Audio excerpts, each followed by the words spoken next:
안녕하세요. 백사호 목사입니다. 오늘은 12월 27일 월요일 아침입니다. 벌써 올 한 해도 이제 며칠 남지 않았습니다. 이제 5손가락 안에 꼽힐 만큼 남았네요. 한 해가 다 가기 전에 우리 마음을 다시 한번 정결하게 하고 하나님의 은혜로 구원의 감격으로 우리 속사람이 가득 채워지도록 조금 더 주님 앞에 가까이 나가는 시간들 되시기를 바랍니다. 오늘 하나님의 말씀은 골로새서 2장 16절부터 23절의 말씀인데요. 그 중에 16절, 17절을 중심으로 말씀을 나누고자 합니다. 제가 한번 읽어보죠. 그러므로 먹고 마시는 것과 절기나 초하루나 안식일을 이유로 누구든지 너희를 비판하지 못하게 하라. 이것들은 장래일의 그림자이나 몸은 그리스도의 것이니라. 유대인들 사회에서 먹고 마시는 문제, 절기를 지키는 문제, 음식에 관한 규정, 절기 규정, 정결예법은 대단히 중요하였습니다. 바리새인들이 예수님의 제자들이 정결예법을 지키지 않는 것 때문에 음식 규정을 지키지 않는 것 때문에 대단히 불편하고 또 발로 예수님과 논쟁을 벌이지 않았습니까? 그 중에 본문에 먹고 마시는 것, 이것은 레위기 11장 레위기에 나와 있는 먹을 수 있는 음식, 먹을 수 있는 동물에 관한 규정을 언급하고 있는데요. 모세오경에 의하면, 다시 말하면 레위기에 있죠. 레위기에 의하면 육지에 사는 짐승 중에서도 먹을 수 있는, 먹어도 괜찮은 동물들이 있었습니다. 예컨대 발굽에 쪽이 갈라지면서 되새김질하는 동물, 양이나 소와 같은 것은 얼마든지 먹을 수 있지만 쪽이 갈라지지 않거나 통굽으로 되어 있거나 혹은 5가지 발가락으로 되어 있거나 이런 짐승은 먹을 수 없다고 하였습니다. 또한 되새김질하지 않는 짐승 먹을 수 없다고 되어 있습니다. 말이나 나귀 같은 것이 그렇게 되겠죠. 나귀가 많이 있어도 나귀 고기를 먹을 수 없었던 것이고 돼지는 조금 갈라져 있지만 되새김질하니까 먹을 수 없는 것입니다. 그래서 유대인들은 이 레위기에 합당한 먹을 수 있는 음식을 코셔라고 부르면서 이 합당한 음식만 먹도록 하였던 겁니다. 물고기 중에도 레위기 규정에 의하면 비늘이 있고 지느러미를 가지고 있는 물고기만 먹을 수 있었습니다. 비늘이 없거나 지느러미가 없는 물고기, 예컨대 비늘이 없는 고등어나 갈치 같은 경우는 부정한 물고기가 되었던 겁니다.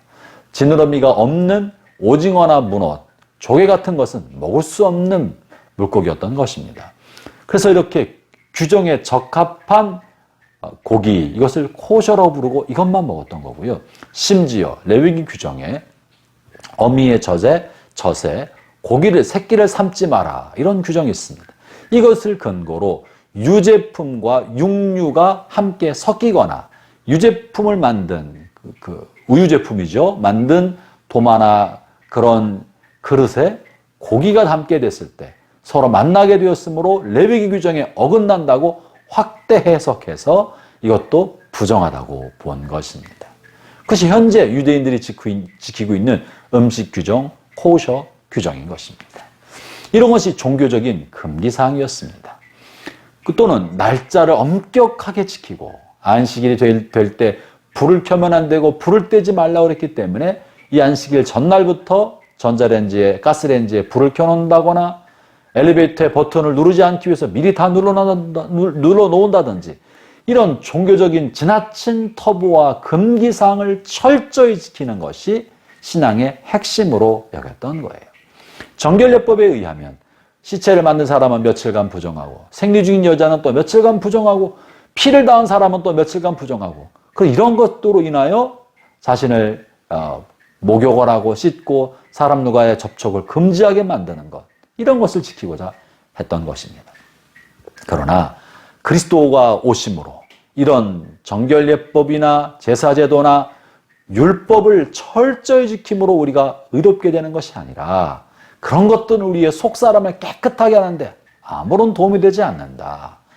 오직 우리를 정결하게 하고 의롭게 하는 것은 예수 그리스도가 십자가에 달려 죽으심으로 우리의 죄값을 다 속량하시고 그 피로 말미암아 정결하게 되었다는 것을 믿는 믿음을 통해서만 우리가 정결하게 되고 의롭게 된다는 것이 복음의 핵심이고 그것이 바울 서신의 핵심적인 가르침이고 신약에서 오늘날 기독교의 핵심적인 교리입니다. 사랑하는 형제자매 여러분, 종교적인 잘못된 지나친 금기사항, 터부 때문에 여러분 자신이나 타인을 괴롭히지 않기를 바랍니다. 그것은 다 그림자입니다. 본질은 그리스도요. 그리스도의 거룩함이 본질이고 이 그리스도의 거룩함을 알리기 위하여 구약시대 일부 엄격한 그런 외부적인 조건적인 규정을 둔 것입니다. 오늘날 이런 종교적인 터부가 교회 안에는 어떤 것이 있겠습니까? 예컨대 강대상에 올라가는 강대상은 거룩한 곳이니까 강대상에 올라갈 때는 신을 벗고 슬리퍼를 신어야 된다. 이것도 터부 아니겠습니까? 예배 시간에는 이런 게 들어가고 이런 게 들어가야 된다. 예배 시간, 예배 도중에는 사도신경이 들어가야 되고 교동문이 들어가야 되고 이것도 예배의 본질이 아닙니다. 또 강대산에는 바닥을 붉은색 카페트를 깔아야 된다. 또는 초록색 카페트를 깔아야 된다. 여러분 이것도 본질은 아닙니다. 어떤 경우에는 예배 시간에 세속 음악에서 주로 다루고 있는 전자악기나 드럼은 예배를 엄숙하게 하는 데 방해되기 때문에 다루면 안 된다. 세속악기다. 혹 다루려고 하면 준비 찬양 시간에만 하게 하고 본 예배 시간에는 드럼이나 전자악기를 다루지 못하게 하는 것. 여러분 이것도 다 종교적인 터부고 본질이 아닙니다. 이러면 어떻고 저러면 어떻겠습니까? 본질은 그리스도이신 것입니다. 이런 잘못된 지나친 금기상 터부를 만들지 않기를 바라고 그것이 여러분의 신앙생활을 옥죄이지 않기를 바랍니다. 그러면 그것은 본체가 아니요. 본체는 그리스도시라면 우리는 무엇을 더 중요하게 여기고 무엇을 더 자유를 가질 수 있겠습니까? 22절과 23절에 이렇게 말씀하고 계시는데요. 이 모든 것은 한때 쓰이고는 없어지리라. 사람의 명령과 가르침을 따르느냐. 이런 것들은 자의적 숭배와 겸손과 몸을 괴롭게 하는데 지혜 있는 모양이나 오직 육체를 따르는 것을 금하는 데는 조금도 유익이 없느니라. 이런 종교적인 금기상 터부를 잘 지킨다고 해서 우리 마음의 죄성이 깨끗해지거나 죄성을 다루는데 도움이 되지 않는다는 거예요. 그럼 어떻게 해야 됩니까? 내일 본문에서 우리가 정말 싸워야 할 것은 무엇이고 우리가 붙들어야 할 것은 무엇인지 내일 본문을 통해 살펴보겠습니다. 사랑하는 형제자매 여러분, 오늘 하루 지나는 동안에 그리스도의 무한한 관대와 용서가 여러분을 대하는 것처럼 여러분 자신도 다른 사람을 향하여 여러분이 갖고 있는 지나친 종교적인 신념과 금기사항의 잣대로 다른 사람을 대하지 않고 관대한 마음과 포용하는 마음으로 다른 사람을 향해 다른 사람을 바라봐주고 품어주기를 바랍니다. 기도하겠습니다.